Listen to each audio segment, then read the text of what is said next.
Bienvenue dans le podcast Vivre de qui je suis. Je suis Laurence Hubert, graphiste indépendante, et ce qui me fait vibrer, c'est de faire rayonner la différence.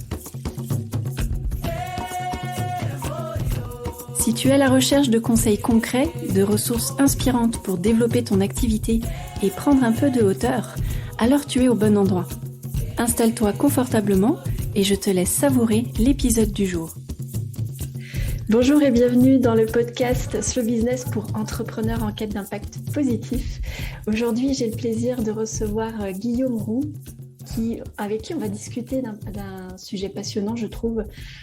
Pour cette rubrique, on va discuter de territoire et d'identité. Bienvenue Guillaume. Merci, bonjour. Guillaume Roule, avec un L. Roule. Oui, j'ai mangé le roule à la fin, excuse-moi. Moi, j'y tiens beaucoup. Ouais, bah, t'as raison. Alors, c'est super comme intro parce que d'avoir eu la langue qui a fourché, ça permet une identité. Tu vois, c'est rigolo. C'est le sujet d'aujourd'hui. L'identité, c'est important. Et si je voulais t'inviter aujourd'hui, c'était pour parler de territoire et de comment on peut faire des parallèles entre ce que toi, tu appelles le territoire et l'identité. Et puis plus largement, l'identité de marque, l'identité visuelle. Est-ce que déjà tu peux un peu nous raconter ton parcours et ce que tu fais actuellement dans ta vie aujourd'hui? Alors, moi, mon parcours, c'est d'avoir été assistant réalisateur, puis scénariste, puis journaliste. J'écris toujours aujourd'hui pour Radio France. Et parallèlement, depuis quelques années, je pratique le chamanisme.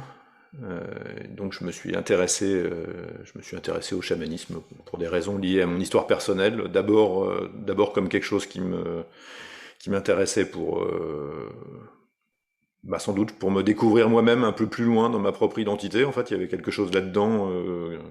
J'avais l'intuition qu'il y avait des choses à trouver là-dedans, et c'était une intuition qui s'est avérée assez juste. Et puis après, même si ça continue à être un travail personnel, c'est aussi quelque chose maintenant que je partage avec d'autres gens.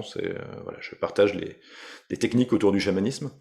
Et c'est notamment ce travail autour du chamanisme qui fait que j'ai un jour commencé à me dire qu'il y avait quelque chose à creuser du côté de la notion de territoire, en relation avec celle d'identité, mais qui permet un léger décalage, on va dire. Ouais. Alors justement, le territoire, toi, comment tu l'entends? Moi, quand j'entends territoire, je pense à quelque chose de géographique en premier. Tu vois, je visualise quelque chose qui se matérialise dans l'espace. Et est-ce que toi, tu mets autre chose derrière ça?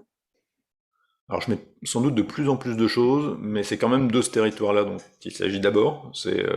Pour moi, c'est un territoire qui est l'équivalent, on va dire, du territoire qu'on conçoit en général comme un territoire animal. Quand tu fais du chamanisme, tu t'es ramené au fait que tu es d'abord un animal d'une certaine manière. Enfin, en tout cas, derrière le chamanisme, il y a de l'animisme, il y a l'idée que on est vraiment tous liés, quoi. Et donc, moi, je pense maintenant, d'une certaine manière, effectivement, que c'est de ce territoire-là dont je parle dans un premier temps, au sens où je me dis que de la même manière qu'en tant qu'ancien animaux marins, on est composé de 75% d'eau parce qu'il a fallu qu'on ramène la mer qu'on quittait avec nous d'une certaine façon. Je pense que les animaux territoriaux qu'on était avant ont aussi d'une certaine manière ramené leur territoire avec eux. Il s'est invisibilisé parce que il est dans la complexité de notre vie dans la société, mais en fait on est toujours des animaux territoriaux. Et évidemment, comme on est devenu des animaux territoriaux très complexes, toujours dans cette vie en société, notre territoire, il n'est pas que physique. Il est forcément un territoire physique avec des contours et avec des frontières, mais c'est aussi et peut-être avant tout l'ensemble des liens qu'on tisse avec l'autre humain, mais pas seulement. Ouais, alors tu as dit plein de choses intéressantes. Je relève cette idée je l'avais jamais vue comme ça, mais que tu faisais le parallèle avec le fait qu'avant on était un animal marin et qu'on avait ramené ce territoire en nous avec l'eau. Je l'avais jamais vu comme ça. C'est intéressant parce que est-ce que tu veux dire par là enfin, j'imagine que oui, hein, mais c'est une perche, mais ce que toi tu appelles le territoire, c'est, on a parlé d'un territoire physique, mais j'entends aussi que c'est un territoire dans le temps. Enfin, j'ai l'impression qu'il y a aussi que ça fait partie de notre histoire et que c'est comme si on avait transposé un territoire autrefois physique à quelque chose de matériel, enfin, à l'intérieur de nous. Euh, et du coup, ça fait partie de notre histoire. En fait, c'est comme si l'espace et le temps étaient mélangés quand je t'entends. Ouais, complètement. Mais d'abord, enfin, aujourd'hui, c'est ce que dit clairement la physique moderne. Depuis, enfin, d'ailleurs, quand je dis aujourd'hui, c'est depuis Einstein, le fait que l'espace et le temps, en fait, sont une seule et même réalité. Et en tout cas, oui, effectivement, moi, le territoire auquel je pense, c'est un territoire. D'abord, c'est un territoire en mouvement, c'est un territoire qui est tout le temps en train de changer. C'est pas un territoire, c'est pas quelque chose qui est arrêté. C'est pas une propriété, un territoire. C'est presque le contraire d'une propriété.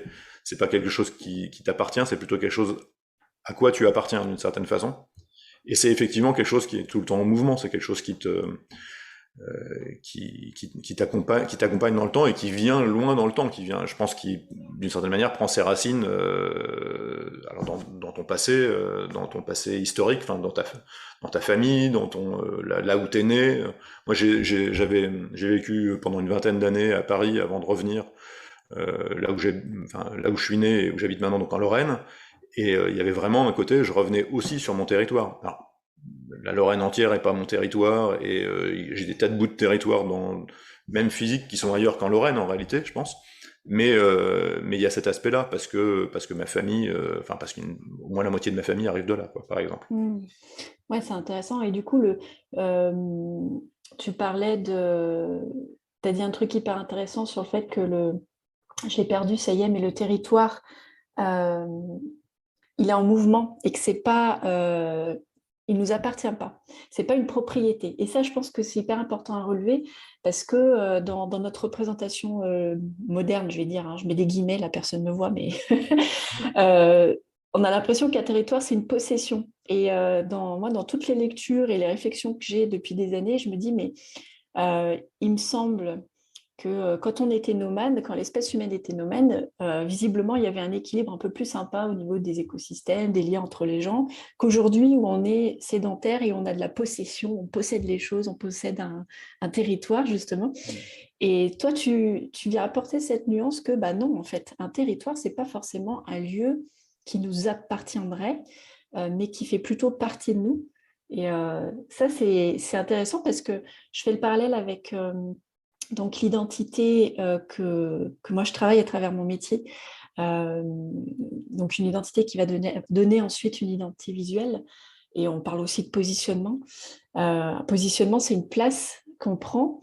Et forcément, une identité d'entrepreneur, elle n'est pas forcément reliée à un lieu. On n'est pas obligé, sauf si on veut se revendiquer français ou d'un autre territoire. Euh, mais cette idée que c'est en mouvement, on le retrouve aussi dans le positionnement et l'identité de marque. Je trouve que le parallèle est intéressant parce que c'est vivant, une identité. Et tu viens de le dire, un territoire, on se déplace à l'intérieur et on se déplace de territoire en territoire. Alors, ça me donne envie de te poser une autre question. Aujourd'hui, on a beaucoup de plus en plus, il y a cette mode, alors je ne sais pas si c'est une mode, mais en tout cas, il y a une volonté de certains entrepreneurs de se déplacer beaucoup, on les appelle les digital nomades. Mhm. Euh, alors, forcément, le mot nomade, je ne sais pas si toi, ça te chatouille l'oreille ou pas, mais moi, Oui, ça vient d'accord. je me dis, ah tiens, c'est digital et nomade à côté, ça fait quelque chose. T'en penses quoi, toi, de ce mouvement-là? Alors du mouvement lui-même, je sais pas, parce qu'effectivement la question peut se poser, la question de la mode là-dedans peut se poser. En tout cas, le fait de retourner vers une forme de nomadisme, moi il me semble qu'il y a quelque chose qui peut être assez intéressant là-dedans. C'est quelque chose qui nous est, enfin qui nous a, en tant qu'humain, je pense que c'est véritablement c'est presque quelque chose d'essentiel justement. Si on doit parler d'identité, euh, et moi c'est une chose d'abord que je veux préciser, c'est que la notion de territoire, enfin, je pense que dans un premier temps, je l'ai vu presque en opposition à celle d'identité, et en essayant d'un peu structurer ma pensée, notamment en préparant un petit peu ce podcast, je me suis dit, il faut quand même que je réponde des choses un peu un peu carré.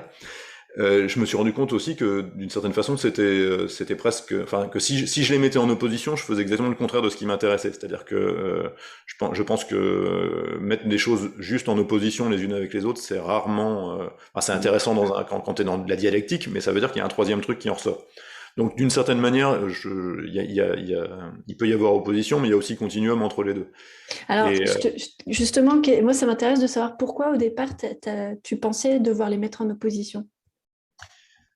alors, bon, d'abord, quand j'ai eu l'intuition du territoire, j'ai vu enfin, oui, j'ai vu ou senti quelque chose de plus vaste, et je me suis dit, oui, c'est plutôt ça qui est juste. Parce que plus ça allait, plus j'étais intéressé par la question plutôt des liens qu'on a les uns avec les autres, plutôt que l'identité. L'identité, je l'ai d'abord, enfin, pour moi, l'identité, d'abord, elle pose un premier problème, c'est que souvent, elle est justement, on parle d'identité au singulier.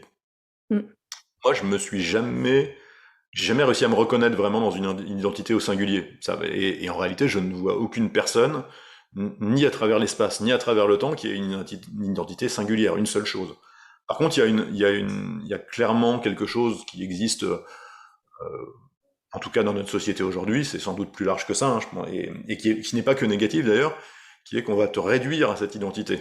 Tout le problème de l'identité, c'est que ça te permet de manière forte de te présenter, et c'est très bien, c'est un outil extrêmement fort, mais par contre, si on te réduit à ton identité, si on t'essentialise à ton identité, en fait, tu te rends tout à fait, quelle que soit l'identité qu'on te donne, même si c'est quelque chose d'extrêmement positif, tu te rends tout de suite compte qu'en fait, c'est pas suffisant, que tu n'es jamais que ça, quoi.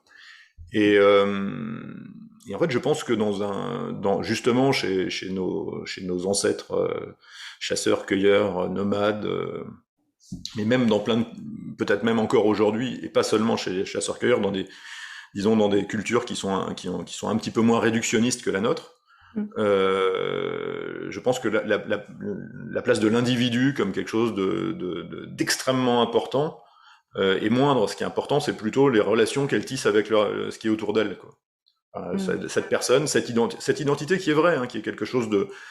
Si l'identité, c'est la manière extrêmement particulière que tu as d'être toi-même, c'est quelque chose de très fort. Ouais. Mais cette manière très particulière d'être toi-même, faut pas oublier qu'elle n'existe que à l'intérieur d'un monde beaucoup plus grand, beaucoup plus vaste, et qu'elle n'a d'intérêt en réalité que par les interactions qu'elle a avec les autres. Les autres n'étant pas en plus que les autres humains, mais Mm. le reste du vivant et même le reste du monde dans lequel on est, quoi. Et dans notre dans les cultures dans laquelle on vit, où on a découvert un truc hyper puissant qui est le réductionnisme sur le plan scientifique, voilà. Et c'est génial, je veux dire, tu réduis les problèmes à des problèmes plus petits, et du coup tu règles les problèmes.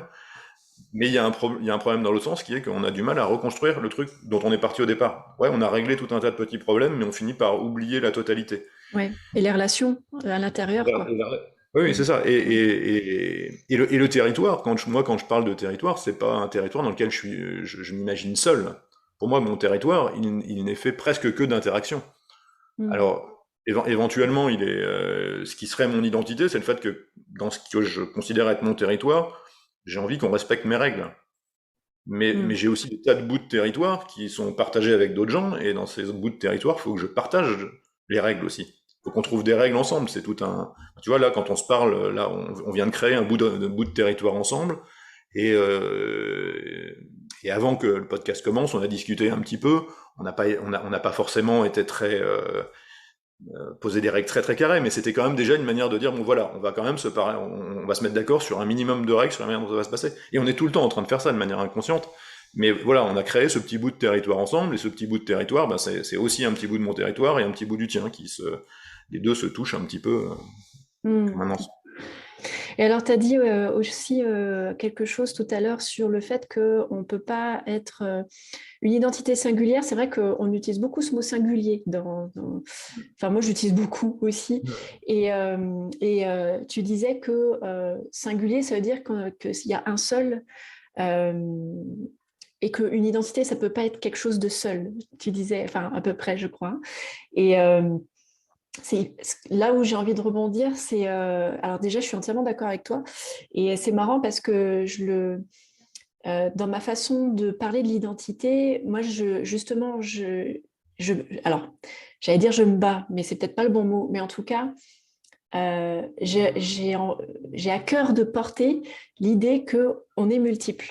Et là où je te rejoins complètement, c'est que moi-même, je me suis, et comme tout le monde, je pense, hein, on s'est tous questionnés à un moment sur, mais en fait, je suis qui, qu'est-ce qui me définit, les parents, l'histoire, un lieu, etc. Et j'imagine que comme la plupart des gens, je suis jamais arrivée à une conclusion simple et unique de, bah voilà, ça vient de là, je viens de là, donc voici mon identité. Non, c'est même pas possible. Aujourd'hui, à l'heure actuelle, quand on enregistre, je suis sur l'île de la Réunion. C'est la première fois que je pars aussi loin de mon territoire de départ, à la fois physiquement et mentalement aussi. Et j'apprends plein de choses et justement, je découvre euh, d'autres identités et d'autres relations qui me rassurent sur le fait que, bah non, moi qui étais très, tu sais, j'avais cette pensée un peu romantique, je ne sais pas d'où ça vient, tu sais que on a une origine et en gros, notre vie, c'est d'honorer cette origine. C'est comme si c'était un truc, je ne sais pas d'où ça me vient, tu vois. Et d'avoir fait ce voyage et de discuter de territoire avec toi, je me dis, mais non, en fait, il y a un monde beaucoup plus vaste au-delà de ça. Et c'est ce que tu commençais à dire. Alors là, je t'avais interrogé sur voilà, qu'est-ce qui fait que tu les mettais en opposition, l'identité et le territoire. Et si j'ai bien compris, aujourd'hui, tu as changé de point de vue parce que tu te rends compte que c'est quelque chose de multiple, c'est ça? Mm. Je- euh, c'est- j'ai surtout changé de point de vue parce que je pense que vraiment, d'une certaine manière, c'est pas efficace d'opposer. Ce qui est intéressant, c'est le territoire. Tu peux le définir, par exemple, tu pourrais le définir juste par ses contours. Tu peux définir au moins à un moment donné, tu pourrais définir le territoire par ses limites.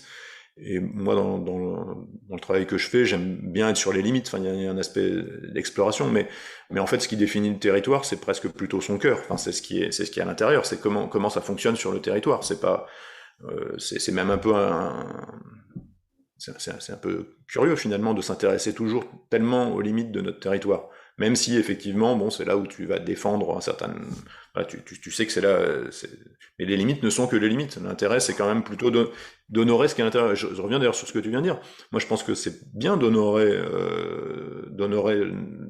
là d'où on vient.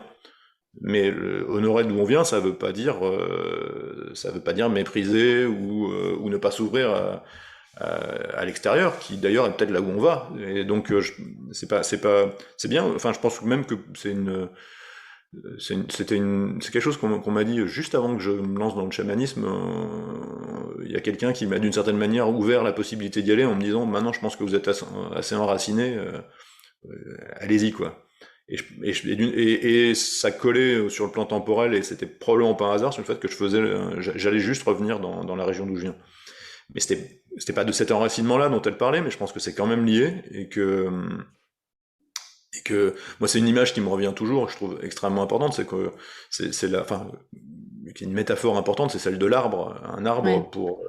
pour bien pousser, il doit avoir autant de racines que de houppiers. Il n'aura pas plus de branches qu'il n'a de racines. Et c'est une chose qu'on oublie beaucoup, nous, dans notre culture. On veut pas tellement regarder ce qui est en dessous de nous. On veut pousser comme des arbres magnifiques, mais on oublie complètement de faire des racines en même temps, et forcément, au bout d'un moment, dans ces cas-là, l'arbre il tombe, quoi. Ouais, ça fait plus de Et, prise de vent en plus. ouais, c'est ça. Si Ouais. tu veux faire plus de prise au vent, mais aussi aller chercher plus de lumière, hein, c'est quand Mm. même, c'est chouette de faire des. Oui.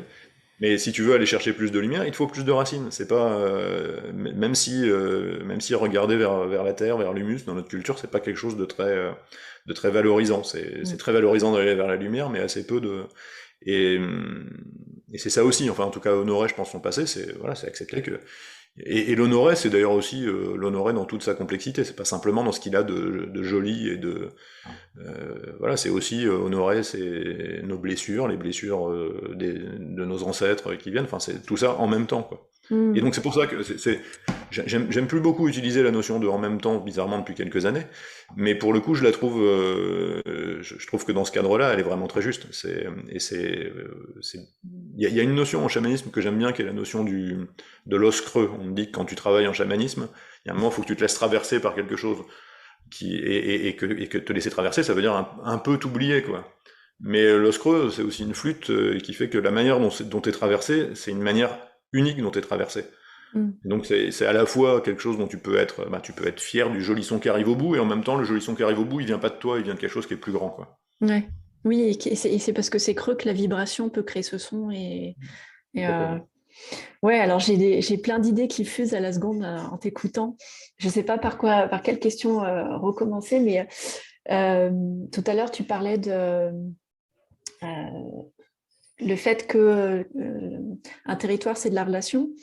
Et si j'en reviens donc à quand on développe une activité qui est là pour nous nourrir, que ce soit matériellement, mais aussi au niveau de notre être, parce que quand on fait quelque chose qui nous épanouit, c'est que ça nous nourrit quelque part. Et c'est tout le... Voilà, moi, c'est la raison d'être de mon activité, c'est pourquoi je me lève le matin. Et, euh, et tout à l'heure, tu disais que le territoire, c'est aussi de la relation. Et est-ce qu'on peut imaginer, je faisais le parallèle que là où moi, dans mon métier, quand j'ai fait mes études, on m'a parlé de territoire aussi, mais du point de vue de la marque, que voilà, il faut avoir une marque forte, très limite guerrière, tu sais. Alors en plus, petite analogie, le branding, alors avec mon super accent, qu'on peut traduire par l'identité de marque en français, et ben, ça vient de brander, qui est un vieux mot français, qui était agiter son épée au-dessus de la tête. C'est ça que ça voulait dire brander, ça a donné branler, etc. Bon, voilà, un peu d'étymologie, mais en gros, c'est le même mot. Et on est resté dans ce truc hyper guerrier, dans tout ce qui est marketing et tout, et qui saoule beaucoup de gens, et dont moi y compris. Euh, et là où je veux en venir, c'est que ce que je trouve intéressant avec ton approche du territoire, c'est que quelque part, ça inclut l'autre. Enfin, moi, ce que je vois, c'est qu'effectivement, on peut tout à fait développer en tant qu'entrepreneur, en tant que personne, un territoire qui inclut les personnes avec qui on veut être en relation ou avec qui on est en relation par la force des choses, et que c'est pas juste un truc qu'on impose guerrier de voilà, ça c'est chez moi. Alors tu l'as dit tout à l'heure, hein, ça n'empêche pas de mettre des règles et de montrer les contours, mais ces contours, moi j'ai la sensation qu'ils s'agrandissent en fonction de qui rentre dans cet espace aussi, quoi. Euh, Complètement, mais je pense que là, il y a un truc intéressant là-dedans, c'est que on est en train de se rendre compte qu'on a mis, notamment sur la question de l'évolution des espèces, bon, qui est assez liée à la question du territoire d'une certaine façon. On a toujours, enfin pendant des décennies, on a mis en avant que l'aspect compétition, comme si Darwin n'avait parlé que de compétition. On est en train de se rendre compte qu'en réalité, la compétition est importante, mais que la coopération est au moins aussi importante, quoi. Donc je pense que ça rejoint ça. Et j'ai lu récemment un livre de Vinciane Després, qui est une philosophe belge qui travaille beaucoup sur la manière d'être des animaux. En fait, elle étudie pas directement les animaux, elle étudie plutôt les scientifiques qui étudient les animaux, mais elle en tire ouais. des réflexions souvent passionnantes. Et elle a écrit notamment un livre qui s'appelle Vivre en oiseau, qui parle que de ça, qui parle de la notion de territoire. Donc elle en parle essentiellement autour des oiseaux, et elle dit un truc, une remarque donc, qui vient de je ne sais pas quel éthologue, sur la question du fait que on s'est rendu compte que certains oiseaux vivent dans le même arbre que leurs prédateurs. Et que en réalité, ça pourrait paraître complètement absurde. Tu vas pas te mettre juste à côté. Et en réalité, ça semble assez juste parce que il semblerait que ces prédateurs, la plupart du temps, les ignorent complètement. Comme si en réalité, justement, puisqu'ils sont du même territoire, il va pas les attaquer eux. Il va probablement attaquer leurs cousins qui sont en dehors de sa maison d'une certaine manière. Enfin, parce que c'est pareil, le territoire. Enfin, à un moment, je pense que je vais finir par me dire le problème du territoire est le même que celui d'identité. Tu dis le territoire, mais il y en a plein. C'est des territoires en réalité, et avec des règles différentes à l'intérieur de ton territoire. Mais voilà, sur cette partie-là, par exemple sur son arbre, il va pas attaquer a priori ses proies parce que c'est un peu comme si c'est pas parce que t'as faim que tu vas manger ta main, quoi. Mmh. Ouais, c'est Ça t'appartient. intéressant. C'est en toi. Et je pense que c'est non seulement il y a l'aspect de coopération, mais il y a aussi cet aspect-là qui est l'aspect les autres, même quand ils sont différents, même quand tu vois pas très bien ce qu'ils t'apportent, ils apportent quand même à ton territoire, ils l'enrichissent, ne serait-ce qu'en apportant, je sais pas, de la beauté, il y a plein d'êtres vivants ou d'êtres non vivants d'ailleurs qui apportent de la beauté autour de nous, et ça suffit à donner un sens à leur existence dans notre existence, quoi. Hmm. Ah ouais, c'est très chouette. J'aurais pas cru, tu vois. C'est hyper intéressant. Donc, le livre, je mettrai le lien dans le Mm. descriptif du podcast vers le livre.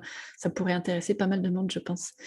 Euh, et du coup, j'ai essayé de rassembler toutes les idées que j'ai eues tout à l'heure. Euh, donc, si je récapitule, oui, en fait, donc le territoire ou les territoires, du coup, c'est pas forcément que physique. Et on en revenait à la question de l'identité. Et alors, dans l'identité ou les territoires, ou les identités d'ailleurs, qu'on se construit, on parlait des origines tout à l'heure. Et j'arrive plus à retrouver ce que je voulais te dire. Mais que. Alors, oui, si, c'est ça. C'est que quand j'accompagne mes clients ou d'autres personnes sur la question de l'identité, en tout cas du point de vue, enfin, pour leur entreprise, mais bien sûr qu'on n'arrête pas d'être soi quand on est entrepreneur, c'est même tout l'inverse. Euh, j'ai même envie de dire, en rebondissant sur ce que tu disais, en fait, j'ai l'impression qu'être entrepreneur, c'est voilà, quelle relation je veux créer avec les personnes autour de moi, avec qui j'ai envie, et quel échange je veux créer, parce que l'argent qu'on donne, qu'on reçoit, c'est de la relation aussi, c'est de l'échange, c'est de l'énergie. Euh, et je sais que, alors ça c'est une question, c'est un sujet qui me tient particulièrement à cœur sur la notion d'origine et euh, que même en étant, on parlait des digital nomades tout à l'heure, mais même en voyageant beaucoup, même si qu'on cherche ou pas à retourner sur le lieu d'origine, ou en tout cas là qui a fait partie de notre histoire, j'ai l'impression qu'il y a un moment, quand on veut se développer, on peut s'affranchir, je ne sais pas si on doit s'affranchir, mais en tout cas, j'ai l'intuition de mon côté qu'on peut s'affranchir euh, de ce qui attache. Tu vois, dans cette histoire d'origine, de quel est Mm. mon territoire, est-ce que tu penses qu'on pourrait, finalement, l'identité, elle peut aussi se construire en gardant. euh, Est-ce qu'on peut faire un choix? Voilà, c'est là, je vais y arriver, c'est là où je voulais en venir, ça me revient. Est-ce qu'on peut choisir finalement, parce que son identité ou ses identités, il y a des choses qui, comme tu disais, qui nous traversent, parfois qui ne nous appartiennent pas, qu'on a subi, qu'on n'a pas choisi, etc. Est-ce qu'à un moment, on peut s'autoriser à choisir, ou est-ce que c'est possible? Est-ce qu'on peut vraiment choisir un territoire, une identité, ou des territoires, des identités? Est-ce que toi, tu t'es déjà posé cette question-là? Euh, Ça dépend ce que tu appelles choisir, à mon avis. Ouais. Je pense que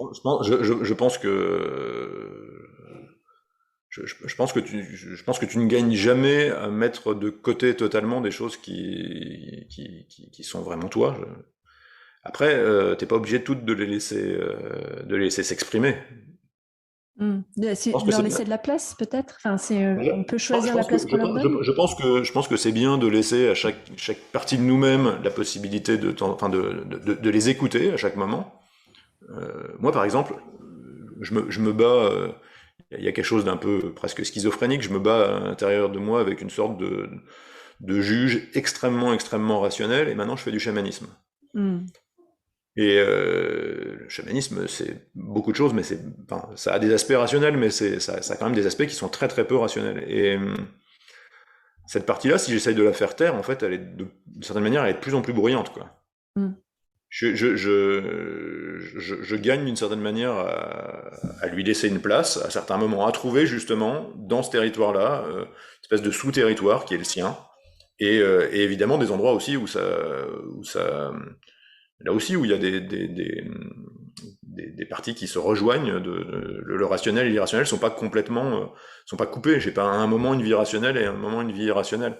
Mais en tout cas, je pense que si cette partie-là, par exemple, j'essayais totalement de la faire taire, ça me coûterait beaucoup.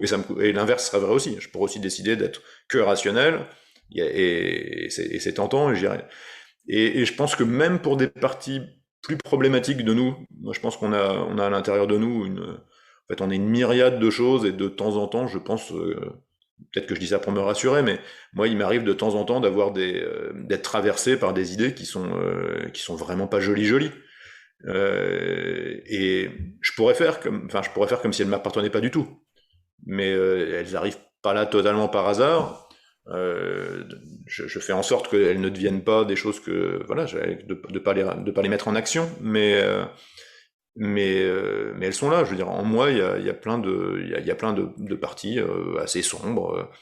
Enfin, tu vois, si on a ramené avec nous le territoire, on a aussi ramené avec nous toute la bestiole qui a tendance à vouloir défendre le territoire à tout prix, par exemple. Hmm. Enfin, et, et, et ça, on l'a tous en nous. Enfin, je veux dire, on sent de temps en temps, tout d'un coup, même les plus gentils d'entre nous, si tu viens un tout petit peu trop les tapoter sur un truc, tout d'un coup, ils se mettent à montrer les dents, quoi. Ouais. Et, et en fait, se cacher cet aspect-là me paraît pas très. Et en fait, de se cacher aucun aspect, à partir du moment où il y en a un qui arrive à la surface et que tu le perçois, moi je pense qu'il faut l'accueillir. Ça veut pas dire qu'il faut lui laisser la place. On a tout à fait, par contre, le droit de faire le choix de, de ne pas être enfin de ne pas incarner cette partie-là de nous-mêmes. Mais par contre, si elle est là, autant l'accueillir avec bienveillance. Et c'est comme ça, je pense qu'on qu'on sera le plus en paix avec elle. Je sais pas si Hmm. ça répond vraiment à ta question, mais Ouais, si, si. Si, alors ça me fait penser à, je ne sais plus de qui est cette citation, mais que j'avais entendu que, en fait, quand on lutte contre quelque chose, ça le renforce. Et que du hmm. coup, c'est ce que tu disais, on n'a pas intérêt à lutter contre les choses parce que malgré nous, ça va les renforcer sans qu'on en ait forcément conscience. Et donc, ce que tu disais, si je comprends bien, c'est plutôt, comme oui, tu l'as dit, hein, clairement, c'est d'accueillir tout. Et comme tu disais, donc ça, oui, ça répond. Il y a pas de choix à faire si je conclus, si je réponds autrement à cette question, si je Ouais. synthétise. Je pense qu'il y a des choix, il y a tout le temps des choix à faire, mais en tout cas, il y a un choix qu'on peut pas faire, c'est de se couper, quoi, de Ouais. nous-mêmes. Je veux dire, Alors c'est de on peut faire des sélectionner. Alors peut-être, c'est peut-être ça un meilleur mot. C'est on n'a pas, il n'y a pas à sélectionner un truc parmi tout ça. On peut tous les choisir et choisir de leur laisser une place définie, quoi. Oui, je pense que si on est, enfin, là pour le coup, je pense qu'on est, si quelque chose, moi, quand je pense à l'identité, je me dis si l'identité c'est ce que les Grecs appelaient le nous, tu sais, la petite pointe de la conscience, bah, c'est quelque chose avec quoi je peux être de temps en temps un tout petit peu en relation. Quand je médite, quand je médite suffisamment régulièrement et que de temps en temps, tout d'un coup, j'ai ce sentiment, tu vois, de voir filer mes pensées devant mes yeux, et je sens cette petite partie qui peut les observer et qui est la partie d'une certaine manière peut-être qui décide justement avec lesquelles je vais travailler d'une certaine manière. Mm. Et on est rarement conscient de cet aspect de conscience qu'on a en nous, c'est-à-dire Mm. de ce qui est capable de percevoir tout ça. Mais cette partie-là, d'une certaine manière, c'est le chef d'orchestre Ouais. voilà, de tout un orchestre qui est fait, qui est fait de plein de musiciens différents, d'instruments qu'on aime plus ou moins bien. Mais si on leur demande juste de se taire tout le temps, ces instruments-là, ça va être un problème. Enfin, Mm. on est un orchestre, mais on n'est pas un orchestre symphonique. Hein. On est plutôt une espèce de grande fanfare un peu bizarre à qui on demande d'avoir l'air cohérente, mais et bon, c'est bien d'avoir l'air un peu cohérent, mais pas trop. Il faut que ça reste un peu jazz, quoi. Faut qu'il y ait de la place pour Mm. que chacun puisse s'exprimer au moins un petit peu de temps en temps, quoi. Ouais. Et alors justement, tu parlais voilà, cette conscience, une conscience qui observe l'autre. Euh, Justement, dans ta pratique du chamanisme, est-ce que toi, ça t'arrive alors, je sais pas, alors je sais un petit peu, mais je vais faire comme si je savais pas, mais est-ce que on vient te consulter justement pour est-ce que ça t'est déjà arrivé qu'on vienne te consulter pour des questions de territoire, justement, d'identité ou où tu sentais que justement que la personne allait avoir besoin de que c'était sur cette question-là qu'elle avait besoin de travailler ou peut-être qu'elle ne le formulait pas comme ça. Est-ce que ça t'est déjà arrivé? Alors, oui, clairement, mais en même temps, c'est toute la difficulté de ce genre de pratique. Il y a une question presque d'ego. Comme je pense beaucoup en question de territoire, il y a plein de trucs que les gens amènent et j'ai tendance à les remettre là-dedans. Et ça, je pense que c'est peut-être aussi une chose dont je vais pas parler, mais qui moi me paraît fondamentale, c'est que la notion de territoire, pour moi, elle est extrêmement liée à la notion de carte. Je veux dire, la carte, le fait que la carte ne soit pas le territoire, mais justement, je pense de manière pas du tout consciente, sans mettre ces mots-là, on utilise des tas de cartes pour essayer de comprendre la réalité dans laquelle on vit. Et on en utilise plusieurs, on en choisit certaines comme étant les cartes principales. La difficulté, je pense que si tu utilises qu'une seule carte, t'es embêté. C'est l'image que je donne toujours, c'est une carte IGN, elle est pas mieux ou moins bien qu'une carte de France, enfin une carte au 25 millième, elle est pas mieux ou moins bien qu'une carte de France qui va être à une toute autre échelle. Elles vont juste te servir à des moments différents. Et, euh, et moi, quand je parle de territoire, en fait, d'une certaine manière, je propose une carte qui ne vaut pas, qui n'est pas meilleure en soi que des tas d'autres cartes, mais qui permet à des personnes parfois qui viennent me voir de me dire ah ouais, effectivement, quand je le vois comme ça, enfin je sais pas, je pense à des gens, je sais pas, qui ont peut-être pu me parler d'histoires dans leur couple, dans leur relation, et qui effectivement quand ils mettent en perspective en question territoriale, tout d'un coup voient les choses un peu différemment, se retrouvent peut-être à être un petit peu moins euh, comment dire, justement moins s'identifier au problème, mais avoir le problème avec un léger décalage qui leur permet de régler ça. Dans ce sens-là, oui. Mais oui, ça arrive. Enfin, bon après, ça fait partie dans le chamanisme, il y a souvent quand même des expériences assez troublantes.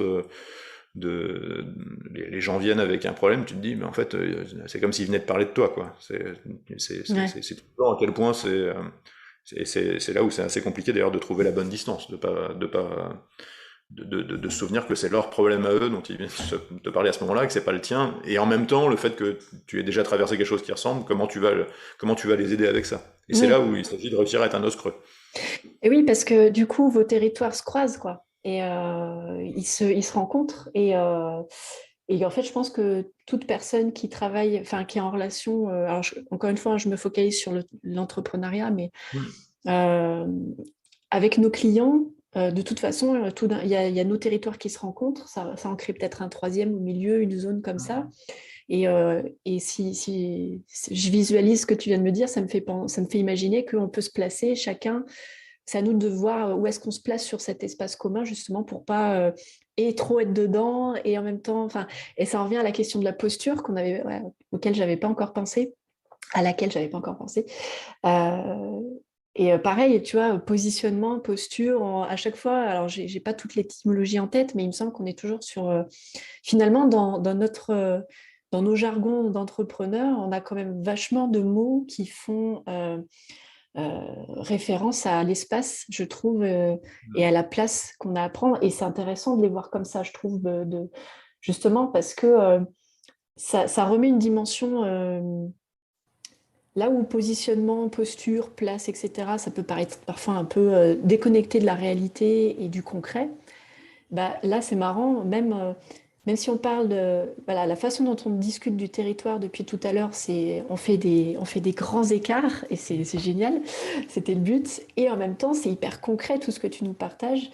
Et, euh, et voilà, je trouvais ça intéressant de revenir à ces mots et de les visualiser, quoi, et pas juste voilà, qu'ils soient flottants dans l'air. Non, c'est que c'est voilà, quand on pense territoire, tout d'un coup, ils redeviennent. On Oui, parlait de racines, ouais. ils prennent leur sens, et je pense effectivement que tous ces termes-là, ils sont. Ce qui est intéressant, c'est qu'ils prennent justement un autre sens. Enfin, j'ai l'impression qu'ils commencent à exister. Enfin, toi, dans ta pratique, par exemple, on le sent bien, où ils ont un autre sens quand ils sont plus justement juste dans l'idée de compétition. Ouais. Parce que je pense que pendant très longtemps, on en avait pu en discuter quand on a travaillé ensemble sur mon site, c'est-à-dire sur la question de ma résistance, je pense, à l'idée d'entrepreneuriat, elle est pas mal liée à la résistance à l'idée de tout le temps être en compétition avec les autres. De la même manière, c'est marrant parce que ça c'est un truc dont j'ai percuté il y a pas très longtemps. J'ai longtemps résisté aussi à l'idée du réseau parce que j'ai toujours eu l'impression, et c'était un vrai problème quand j'étais dans un boulot qui aurait vraiment nécessité que je travaille là-dessus, j'avais l'impression finalement que faire un réseau, c'était quelque chose de tout le temps calculé. Et aller vers les gens en me disant, tiens, je vais lui parler à lui parce que peut-être qu'il va pouvoir me trouver, enfin, ça va peut-être être un bon plan, un machin, un truc. Bah, je sais que, enfin, je suis pas très capable de faire ça. J'ai pas, je suis pas, je suis pas un grand comédien, quoi. Et je me sens assez mal à l'aise avec ce truc-là. Du coup, je préférais pas le faire. Et récemment, je me dis, mais en fait, c'était juste complètement con de le voir comme ça. Le truc, c'était, faire du réseau, c'était juste aller discuter avec des gens. Si ça se passe bien, ça se passe bien. Et puis, il se passera un truc ou un autre, et c'est pas très grave. Mais à l'époque, j'avais vraiment l'impression, bon, c'est vraiment un milieu aussi où tu sens tout un tas de spécialistes je vais faire du réseau et il y a rien derrière, ce qui fait des relations assez tristes. Mais il y a une autre manière de faire, et finalement qui est la bonne, qui est juste, ouais, tous les gens ils sont parfois tes concurrents et parfois tes amis, et c'est pas, et justement tu les limites pas à ça, quoi. C'est simplement quand, je sais pas, quand un lynx rentre sur le territoire d'un loup, c'est un peu, ça va être un peu un problème, va falloir régler le truc, mais c'est pas d'une certaine manière, ils vont chacun enrichir le territoire de l'autre aussi, quoi. Et je pense que c'est pareil voilà, et le fait que ça évolue vers ça, il y a une espèce d'entrepreneuriat qui non seulement devient nomade, mais aussi devient peut-être moins dans l'idée juste d'une compétition, et où finalement il y a peut-être de la place pour tout le monde. On vient même enfin voilà, sur une autre idée de l'écosystème où tu enrichis ensemble l'écosystème, quoi.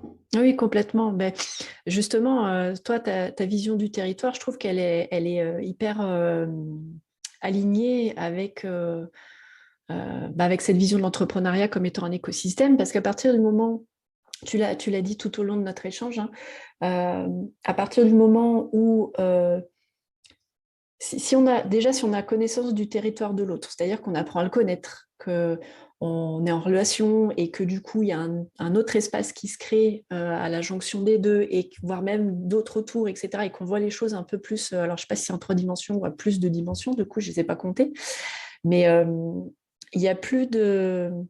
Oui, ça rejoint complètement cette idée qu'il n'y a pas, pour moi, il n'y a pas de concurrence. À partir du moment où on sait quelle est notre identité, notre territoire, ou nous, enfin, je le mets au pluriel, hein, bien sûr, à chaque fois, mais c'est un peu long de le redire à chaque fois, mais à partir du moment où on sait où est notre place et quelles relations on a envie de créer et qu'on crée déjà, ou celles qu'on ne veut pas créer, en fait, il n'y a plus de... Ça faisait référence à ce que tu disais sur l'oiseau tout à l'heure, qui était sur le même arbre que son prédateur et qui ne se bouffait pas pour autant. Enfin, l'autre ne le bouffait pas pour autant. C'est effectivement, je vois l'entrepreneuriat comme ça, et il y a de plus en plus de monde, et je pense qu'on y contribue aussi grâce à cet épisode aujourd'hui. C'est qu'il y a... Voilà, pour moi, j'irais même jusqu'à dire que c'est une... comment dire, on vient toucher la notion d'abondance quand on commence à voir les choses sous cet angle-là. Parce que l'abondance, on a longtemps cru que c'était la consommation, un truc qui nous tombe du ciel, et voilà, on peut bouffer autant qu'on veut, ça ne s'arrêtera jamais. Alors qu'en fait, dans mon propre développement, je travaille beaucoup là-dessus, et je me rends de plus en plus compte que l'abondance, c'est pas un truc dans le toujours plus qui s'arrêtera jamais, c'est l'inverse, c'est-à-dire que c'est plutôt être dans la juste mesure, et y compris la juste place, et dans la conscience des interactions qu'on a. Et là, en fait, les efforts, les choses à actionner pour créer ce mécanisme de l'abondance, c'est hyper simple, ça ne demande pas d'effort, enfin, ça ne devrait pas en tout cas. Voilà, si on est dans la lutte, on est en train de se battre pour quelque chose, et à gaspiller beaucoup d'énergie, je ne pense pas qu'on arrivera à quelque chose d'abondant derrière. Quand je dis abondant, ça veut dire sécurisé, ou c'est pas un buffet à volonté pour moi. Ce que je mets derrière cette notion d'abondance, c'est Oui, plus... je pense que l'abondance, elle est pas dans le fait d'avoir des énormes réserves que tu te défends, Ouais, mais dans le fait d'échanger beaucoup ouais. et de savoir et d'échanger suffisamment pour savoir que dans les moments où il y a un peu moins d'abondance dans ce que toi t'as, il y aura peut-être un peu plus d'abondance ailleurs. Enfin, c'est la richesse des écosystèmes. Enfin, c'est le drame de l'effondrement aujourd'hui des espèces, c'est que chaque fois qu'une espèce, il y a une espèce en moins, en fait, c'est une richesse énorme qu'on mesure pas qui s'en va, parce que c'est moins d'échanges et même quand c'est pas les échanges directs, c'est-à-dire que non seulement faut favoriser sa propre capacité d'échange, ou dans les peuples premiers, on dirait de dons et de contre-dons, même encore plus que d'échanges. C'est-à-dire des fois, mais c'est ce que je crois que j'ai vu passer un truc dont tu parlais il y a pas très longtemps, il y a 1 ou 2 jours. Voilà, des fois tu donnes gratuitement, euh, et c'est très bien, et ça va revenir d'une façon ou d'une autre. Et je crois pas que ce soit juste une espèce d'idée farfelue liée à une spiritualité. Enfin, tu vois, enfin, je veux dire, tu peux appeler ça le karma ou tu peux appeler ça Oui, il y a comme plein de tu veux, mots. mais de toute façon, voilà, t'as des actions, enfin, c'est juste l'expérience humaine qu'on a. C'est plus tu vas donner et plus tu vas recevoir. Et ça marche tout le temps. Mais c'est pas vraiment ce qu'on nous apprend naturellement. On nous apprend plutôt faites des réserves. Enfin, Oui. quand on était, enfin il y a encore pas si longtemps, on était des petits animaux très fragiles avant de commencer à mettre en place un certain nombre d'outils qui nous ont rendus redoutables pour les autres. On était très fragiles et je pense que on est devenu très fort, mais en fait on a toujours aussi peur. C'est pour ça qu'on fait des réserves, hein. Mm. Et on a des réserves, on veut les protéger parce qu'on ne sait pas de quoi sera fait demain, et tant que ce sera plutôt les gens qui font des réserves qui dicteront la manière dont ça fonctionne, on continuera à détruire. Alors que dès qu'on commence à, je citais Vinciane Després tout à l'heure, je pense aussi à Baptiste Morisot, qui est un philosophe français qui écrit sur le vivant en général, et notamment il a un très beau livre qui s'appelle Raviver les braises du vivant. Et il dit une chose que je trouve intéressante, il dit faut pas voir le milieu naturel, on va dire, comme une cathédrale qu'on pourrait reconstruire comme ça a été le cas comme c'est nécessaire pour Notre-Dame. Le vivant, il n'a pas besoin qu'on le reconstruise, il a juste besoin qu'on lui donne la possibilité de se remettre à flamber. C'est pour ça qu'il parle de raviver les braises, quoi. Partout il y a des braises de vivant et tout ça, et ça veut dire favoriser les échanges, favoriser partout les échanges. Ouais. Oui, bah voilà, c'est là, voilà, ça rejoint, c'est une bonne conclusion à ce que j'essaie de dire sur la notion d'abondance. En fait, l'abondance, c'est pas un stock à disposition, c'est l'échange, c'est la relation, en fait. Et donc, si j'essaye de... alors, j'espère pas faire trop de réductionnisme, parce que j'aime bien faire l'exercice de synthèse, parce que c'est un peu mon métier aussi, hein, parce que quand j'essaye de faire un logo, c'est que du travail de synthèse, d'essayer de rassembler. Et alors, petit aparté, la synthèse, c'est pas la même chose qu'un résumé. Un résumé, on enlève des choses et on fait un gros raccourci, alors qu'une synthèse, au sens littéraire du terme, c'est bien voilà, rassembler toutes les parties et ne rien oublier. Et quand je fais un logo, c'est exactement cet exercice-là que je fais, et j'ai tendance à le faire naturellement pour tout ce que je crée avec quelqu'un d'autre. Donc pour cet échange-là, est-ce que tu crois qu'on peut imaginer, donc pour les personnes qui aimeraient garder en tête cette idée de territoire et d'aborder leur développement d'entreprise et leur identité sous cet angle-là, est-ce qu'on peut imaginer qu'un territoire, c'est une immense mosaïque, et que voilà, son territoire, en tout cas, celui qu'on travaille, qu'on ait envie de développer, est-ce qu'on peut voir ça comme une grande mosaïque plutôt que comme un truc, quelque chose d'uniforme avec une seule couleur? C'est plutôt Ah, multiple. c'est d'ailleurs c'est rigolo parce que j'ai vu il y a pas très longtemps une image qui allait vers ça, mais moi je l'imagine comme une tapisserie. Mm. Pour moi, c'est vraiment c'est des fils c'est des fils qui s'entrecroisent dans tous les sens, et l'ensemble de la tapisserie, c'est plus que chacun de ces fils. C'est quelque chose d'autre. Et d'ailleurs, les territoires eux-mêmes en fait, pour le coup, c'est un patchwork où t'as tous ces morceaux de tissu qui sont chacun extrêmement riches de et justement, plus il va y avoir de fils différents, et plus ce sera riche, plus ce sera beau. Mais pour moi, c'est vraiment, donc je suppose que la mosaïque, on n'est pas loin de cette image-là. Mais moi, moi, je l'imagine vraiment comme ça, et de toute évidence, c'est c'est une image qui revient très souvent traditionnellement enfin, voilà. En tout cas pour moi, donc on est vraiment très très près, je pense, de l'image de la mosaïque. Peut-être juste, je pense que ce que j'aime bien dans l'idée du tissage, c'est la fluidité qu'il y a en plus. Ce que j'aime bien dans la mosaïque, c'est la lumière, mais Ouais. Alors quand je disais une mosaïque, oui, c'est des morceaux. Enfin, moi je visualise quelque chose de multicolore et que c'est des zones comment expliquer, parce que je fais des gestes avec mes mains, il faut que j'explique en même temps, sinon on ne va pas comprendre. Mais voilà, c'est des zones soit qui se superposent, soit qui se côtoient. Mais je trouve que toi, ta vision, elle est encore plus riche, du coup, parce qu'il y a encore une autre dimension à faire un parallèle avec le tissage, parce qu'on retrouve le lien, on retrouve que ça forme une trame, ça forme un tissu, ça forme quelque chose déjà de solide, j'imagine, hein. Normalement, quelque chose qui est tissé, c'est beaucoup plus solide qu'une mosaïque de verre ou de céramique, hein, on est bien d'accord. Donc, non, c'est une chouette image, je préfère la tienne. C'est plus parlant, je trouve plus riche.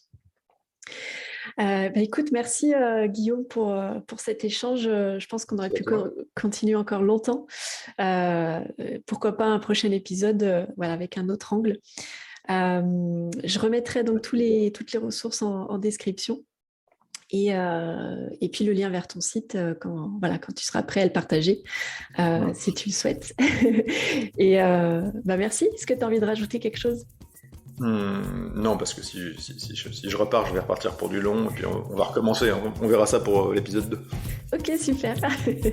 Merci à toi Guillaume. Merci. Et merci à toi, cher auditeur, pour ton attention. J'espère que le sujet d'aujourd'hui t'a plu. Si tu as apprécié cet épisode, je t'invite chaleureusement à me soutenir en me laissant 5 étoiles et un commentaire sur ta plateforme d'écoute préférée. Dans tous les cas, je serais vraiment ravie de poursuivre la discussion avec toi.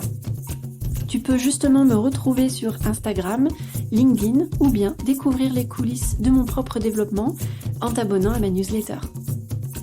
Toutes les ressources dont j'ai parlé pendant l'épisode sont disponibles dans la description. Je te souhaite une excellente journée et je te dis à très vite pour un prochain épisode.